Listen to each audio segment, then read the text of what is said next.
시간에는 인천 제일교회 이교환 목사님께서 한국교회 선교비전이라는 제목으로 말씀을 전하실 때 많은 연락을 주시기 바랍니다. 황우혁 장로님 경영하는 이 기업 사무실에 와서 예배 드리게 됨을 고맙게 생각하고 또 어른들 뵙게 된 것을 감사합니다. 설교 전에 저는 어른들 앞에 죄송합니다만 저도 원로 목사가 돼서 한 4년 되었습니다. 되고 제가 지난해 갑자기 나는 그런 병이 있는 줄도 몰랐는데 급성 류마티스가 오고 그 왼발 바닥에 엄지발가락 쪽이 부러져가지고 수술하고 5개월 동안 휠체어를 타고 이제 휠체어를 벗은 지가 한 달 반 됐습니다. 오늘 목소리가 작고 눈이 크게 안 떼어져서 녹화를 하는 모양인데 이거 참 큰일 났다 그런 생각을 해봅니다.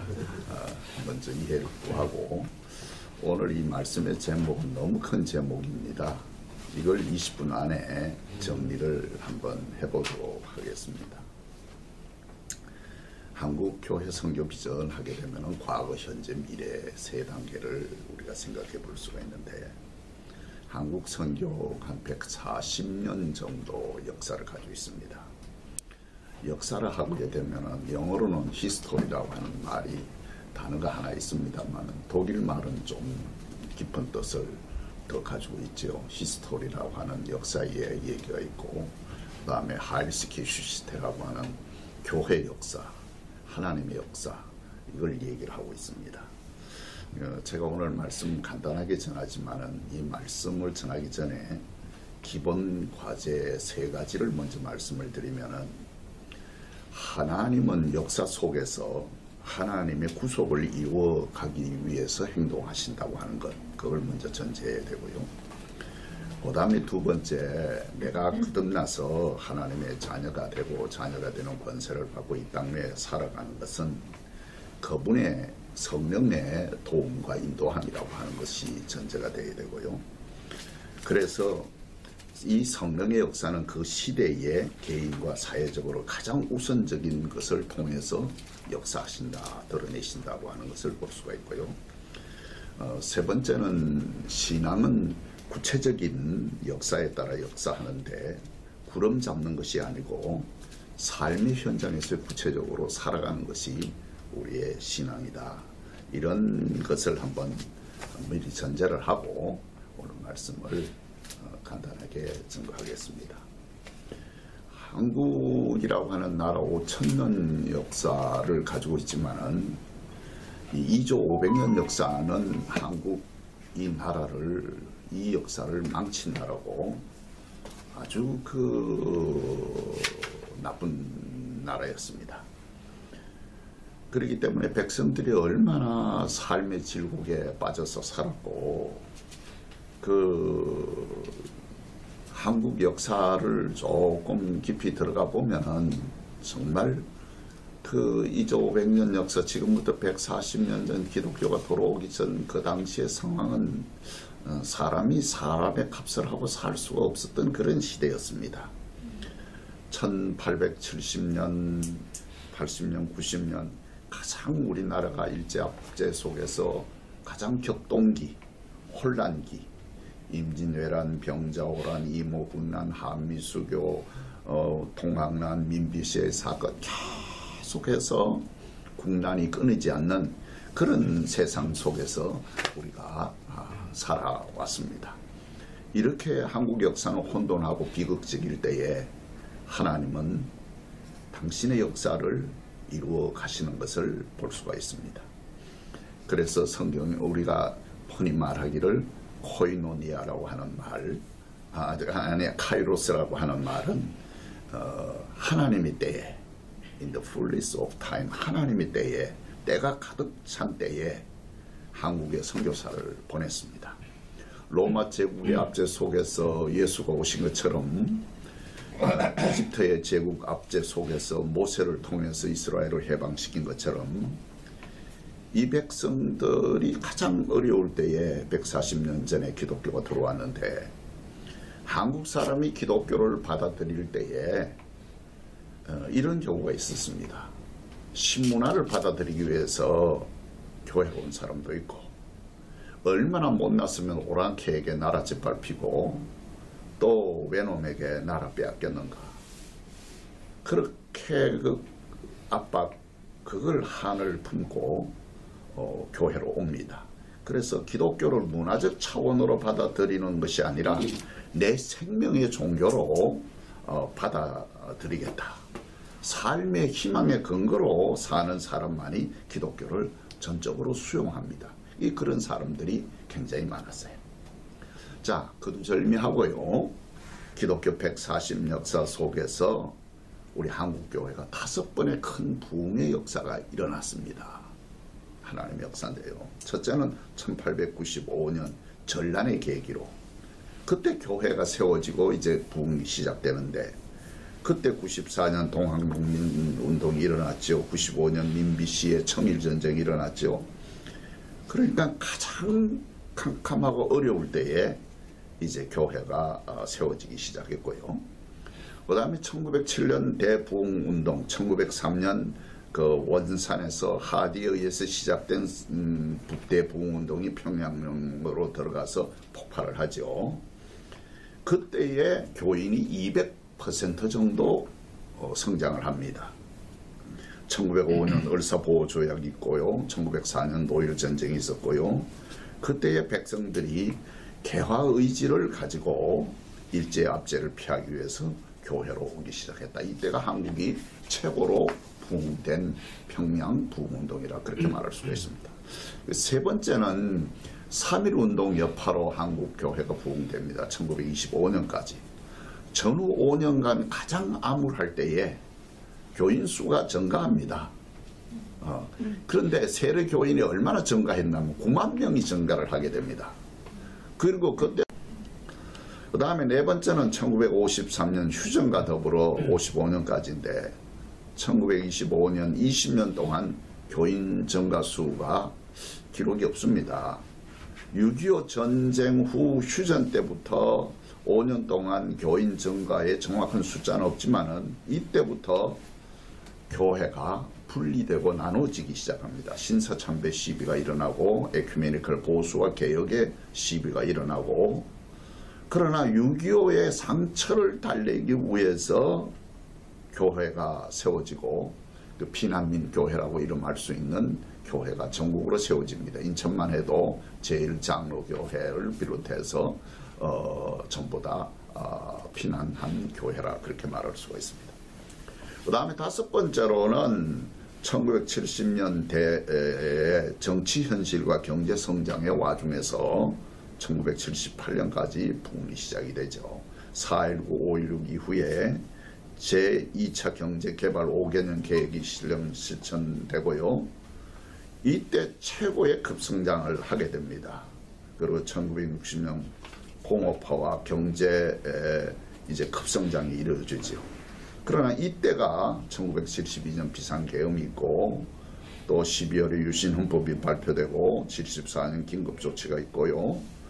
그때 물가가 얼마나 올랐는지 몰라요. 분배 불균형이 일어나고 권력 금융 특혜가 일어나고 관주도 성장이 일어났고 도덕적 아노미 현상이 일어났고 그러면서도 공동체를 찾아서 교회로 몰려오기 시작합니다.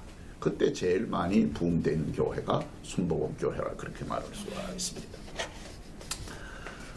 오늘 이 나라의 교회 현실을 보게 되면요, 물론 이런 탁월한 세상 지도자가 있었죠. 이승만과 박정희라고 하는 탁월한 지도자의 리더십에 의해서 한국의 경제 부흥에 드라이브가 걸렸습니다만은 또 한국 백성들이 근면 있고 또 열정적인 그런 백성들이었기 때문에 가난에 벗어나는데 큰 역할을 했다 그렇게 말할 수가 있습니다. 그래서 140년 역사 속에의 교회가 가장 큰 타격을 교회가 이렇게 5번 부흥됐는데 이제 우리는 6번째 부흥이 와야 되지 않겠느냐. 왜? 오늘 이 시대가 가장 어두운 시대가 아닌가. 오늘 교회가 가장 큰 타격을 받고 도전을 받고 그리고 과제가 생겼는데 죄송합니다만은 저는 원로 목사입니다만 우리 교회도 지난해 보니까 재정 결산이 5분의 1이 줄었어요. 7557이 줄었더라고요. 그러니까 한 40억이 좀 못 되는데 그렇게 많이 줄었더라고요. 자, 그러면 오늘 과거는 그렇다고 하면 그럼 오늘은 뭐냐? 오늘은 우리 140년 역사 속에서 또 가장 큰 도전을 우리가 받고 있습니다. 이게 오늘 우리 과제입니다. 선교의 과제입니다. 그 첫 번째가 뭐냐? 중국 우한발 코로나19 계절로 전 세계가 팬데믹, 전 세계적인 대유행이라 이 말이에요. 팬데믹 현상이 일어나서 교회 예배 행위가 중단되고 교회가 파괴되었어요. 제가 일본에도 전화해보면 예배는 나라에서 정부에서 간섭을 안 한다는 거죠. 또 미국도 전화해보면 간섭을 받는 데가 있고 안 받는 도주가 있더라고요. 그런데 우리는 교회가 다 산산조각이 났습니다. 그동안에. 중세 시대에 8년간 블랙데스라고 그래가지고 흑사병으로 3억 인구, 유럽의 인구 3분의 1이 죽었고요. 1918년 스페인 독감으로 약 2천만 명이 죽었습니다. 세계대전보다 더 많이 죽었어요. 이런 유행이 지금 오고 있는데 그러나 우리나라 보면 아직도 죽은 사람이 1,500명 되거든요. 1년에 독감 폐렴으로 죽는 사람이 10,000명이 넘는데 사실 이거는 어떻게 보면 아무것도 아니다 그렇게 말할 수가 있습니다. 이 중에 가장 중요한 게 이제 오늘 우리 교회의 도전이 바로 이 역병이 가장 큰 도전이다. 두 번째는 separate, 분리의 영이 역사하는 세상이다. 분리의 영. 아담과 하와를 에덴 동산에서 하나님과의 분리시켰던 그 사단의 역사가 오늘 우리를 공격하고 있습니다. 가장 못 사는 나라에서 시작되는 그런 공산주의 이론, 사회주의 이론이 오늘 이 나라에 이데올로기 전쟁을 하고 있고요. 교회가 우리 한국이 사회화 공산주의의 그 세 단계를 말한다고 하면 1단계는 이미 진입했다고 볼 수 있는 그런 단계로 돌아왔다는 거예요. 그러니까 오늘 교회하고는 전혀 다르죠. 분리죠. 교회는 성령은 하나 되게 하는 거고 사단은 나눠지게 하는데 적폐현 천상 친일 청산 해가지고 이 시대는 이 컨플릭트 갈등의 시대입니다. 아주 갈등. 그래서 모든 것을 세대를 가르고 동서를 가르고 정말 그 유일한 남북의 분단 국가가 또 남북으로 나뉘고 10여 년째 OECD 국가 중에서 이혼율이 우리나라가 최고입니다. 그러니까 모든 것을 나누는 그런 영의 역사에 오늘 한국교회가 박살나고 있다 이 말이에요. 그 다음에 세 번째 가장 큰 도전은 뭐냐? 자살의 영, 죽음의 영이 지배합니다. 저도 몇 년 전에 우리 교회 교역자들 몇십 명 데리고 대전에 저 강원도 카지노 거기 갔어요. 그쪽에 자살 방지 대책위원회하고 우리 이제 프로그램을 좀 하기 위해서 갔는데 자살에 죽는 사람이 드러나지 않습니다. 신문에. 지금 이 세계가 죽음의 영이 지배하고 있는 무슨 얘기입니다만 몇 년 전에 우리 교인 73세인데 83세인데 옥상에서 목을 매달고 죽었어요. 물론 거듭난 성도는 아닙니다. 교회가 그저 무늬만 교인이었는데 뉴스에다 뭐라고 썼냐면 나는 최진 씨를 따라간다고. 그러니까 이유도 없고 이 자살의 영이 지배하는 그런 세상입니다. 그래서 이것도 우리가 최고의 자살률을 세계에서 우리가 보유하고 있다고 봐야 돼요.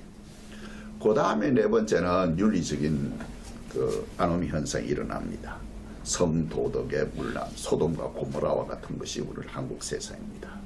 하나님이 제일 싫어하는 세 가지 중에 하나가 이 성도덕에 대한 문제죠. 그 다음에 한국 교회가 어려움을 받는 건 다섯 번째는 변화에 따라가지 못했다고 하는 거죠. 오늘 이 세계의 변화에 따라가지 못했다. 그 다음에 이제 또 하나의 결정적인 것은 한국 교회가 교파와 신앙의 대립 그리고 세속화, 이것이 결국은 한국교회의 지금 최고의 도전 속에서 직면하고 있다. 자, 그렇다고 하면은 결론도 되겠습니다만 오늘 말씀을 좀 줄여보면요.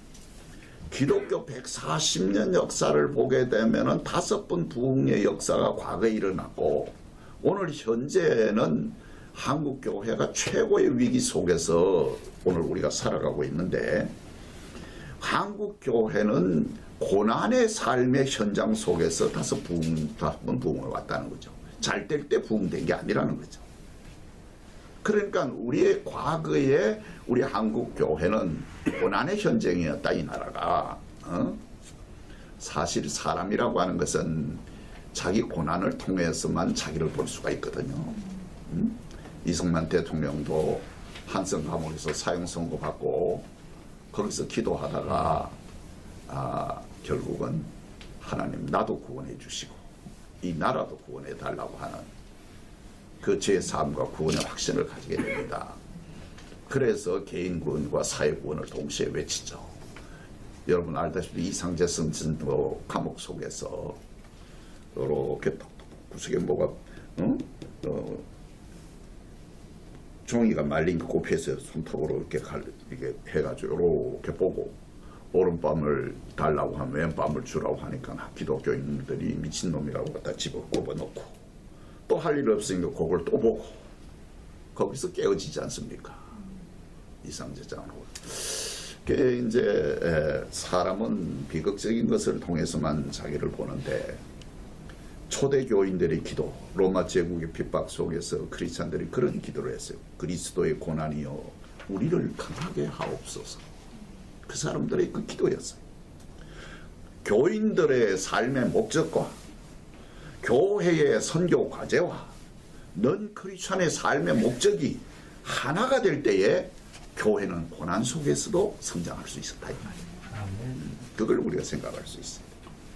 자, 그렇다고 하면은 이제 앞으로 한국교회가 어떤 역사가 일어나야 되느냐. 첫째는 영적 대각성 운동이 다시 한번 일어나야 됩니다.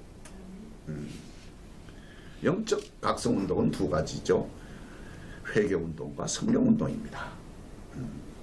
이 히라보 메타노이아라고 하는 회개라고 하는 말은 과거의 죄를 내가 일일이 손을 꼽아서 하나님 앞에 회개하는 것도 그게 회개지만은 미래를 향하여 연다고 하는 그런 뜻도 이 포함을 하고 있습니다.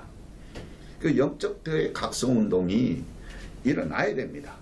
1903년 원산에서 하디 선교사에 의해 시작된 이 회개운동이 결국은 평양으로 붙어가지고 1907년 대부흥운동이 세계사에서 기록될 만한 대부흥운동이 일어났습니다. 16세기 종교개혁이라든지 18세기 감리교 부흥운동이라든지 그 다음에 계속해서 일어나는 모든 미국과 영국과 이런 모든 운동들을 보게 되면은 항상 회개운동과 성령의 역사가 함께했다. 그래서 다시 21세기 6번째 부흥 한국교회 영적 대각성운동이 다시 일어나야 된다. 이걸 누가 할 것인가? 이게 어디에서 할 것인가? 어떻게 할 것인가?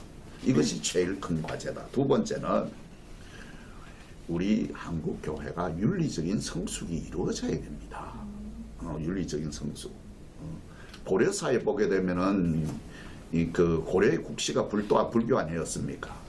그런데 개경에 감옥에서 잡혀온 그 사람들을 보니까 토색하고 부녀자 노락질하고 못된 짓 하는 사람 다 잡아놓고 보니까 불도였더라고요. 그때가 3분의 1이 불교 인구였습니다. 우리나라가. 지금 한국교회도 보면 4분의 1이 한국교회 교인이라고 하면 이 시대의 윤리적인 성숙은, 윤리적인 책임은 한국교회가 져야 되는 것입니다. 개인과 가정과 사회를 파괴하는 정직하지 못한 이 부패, 소돔과 고모라와 같은 이 세상, 하나님이 얼마나 더 참으셔야 되는지 모르겠습니다. 세 번째는 교회를 교회 되게 하자. 제일 문제가 세속화 아닙니까? 세상에서 하던 방법을 교회에 와서 그대로 하고 있습니다. 그래서 세상에는 민주화 방법 아닙니까? 그 민주화 방법이 교회와도 이제 표대결합니다. 그런데 교회는 민주화도 안 되는 거예요. 어른 한 분이나 아니요 하면은 그거 뭐 민주화도 안 되는 거예요. 성경은 전적인 복종을 원하지 민주화도 아니거든요. 그런데 그것도 통하지 않는 것이 오늘 한국 교회 세속화. 이런 어려움을 통해서 코로나 팬데믹, 이데올로기 전쟁, 도덕적 타락, 또 교회가 교회 되게 해야 되는 이런 큰 어려움이 한국 교회에 오고 나니까 어떤 역사가 일어나느냐. 교회가. 이때가 바로 양과 염소가 나누어지는 세상이 지금 왔다. 교회는 그걸 빨리 파악을 해야 된다. 알곡과 가라지가 나누어지는 역사가 일어났다. 모래 위에 세운 집과 반석 위에 세운 집이 교회가 나눠지게 됐다. 이런 역사를 우리가 보면서 끝으로는 우리 한국교회가 일치와 연합운동이 일어나지 않으면 한국교회는 나올 수밖에 없습니다. 사단의 역사는 그거 아닙니까? 하나된 교회가 돼야 된다. 교파 없애자는 운동이 아니라 교파는 유기적으로 귀, 눈, 코, 팔 역할을 합니다. 그러나 이것이 다 하나님의 도구로 쓰임을 받아야 됩니다. 남북통일, 오늘 귀한 말씀 여기 다 되어 있는데 군대 정치만으로 되는 거 아니지 않습니까? 하나님의 때에 하나님이 직접 개입해서 하나님의 때에 이루시는 것입니다. 하나님이 이렇게 교회를 많고 교파가 많고 이렇게 많은 것을 우리에게 준 것은 일치와 연합해서 세계를 살리고 세계를 먹여 살리라고 하는 그런 뜻이 있지 않습니까? 이제는 미국을 넘어서 선교 제1대국이 됐습니다. 이제는 선교도 알곡과 가라지가 나눠지는 그런 세상이 됐다. 마지막으로 제가 종하면서 말씀드리고 싶은 것은 성령운동 해야 된다. 성령운동 해야 된다. 요엘 선지자 오늘 말씀의 예언의 성취가 마가의 다락방에서 이루어졌다고 얘기를 하고 있어요. 말세에 내 영으로 my holy spirit 내 영으로 내 육체에게 내 body 육체에게 모든 사람에게 부어주리니 누구에게도 부어주리니 너의 자녀들은 예언할 것이고 젊은이들도 환상을 보고 늙은이들은 꿈을 꾸고 다 같은 말 아닙니까? 다 비전 아닙니까? 그 성령이 마가의 다락방에서 불로 역사하니까 눈으로 보고 바람 부니까 귀로 듣고 하나님의 능력이 내 몸을 터치하니까 내 속의 약함도 질병도 사탄도 물러가고 능력 있는 삶으로 변해서 예수가 그리스도라고 외치면서 복음을 전하기 시작했잖아요. 우리를 살리는 것은 그 일밖에 없잖아요. 오 하나님 성령을 부어주셔서 나를 불쌍히 여겨주시고 나를 부셔주시고 나를 깨어지게 하시고 나를 놓아지게 하시고 나를 다시 태어나게 하시고 나를 새롭게 하여 주시옵소서. 하나님 감사합니다. 예배 드릴 수 있게 하여 주신 것 감사합니다. 이 나라 5,000년 역사 속에서 140년 전 교회를 이 땅에 보내주셔서 칠곡에 빠진 이 민족을 구원하여 주신 아버지 하나님, 그러한 어려움 속에서도 교회를 살려서 한국을 살리게 했던 교회인데 이제 큰 도전이 우리 앞에 놓여 있습니다. 하나님, 이 5가지 도전에서 우리가 승리할 수 있도록 다시 한번 힘을 주시옵소서. 예수님 이름으로 기도합니다.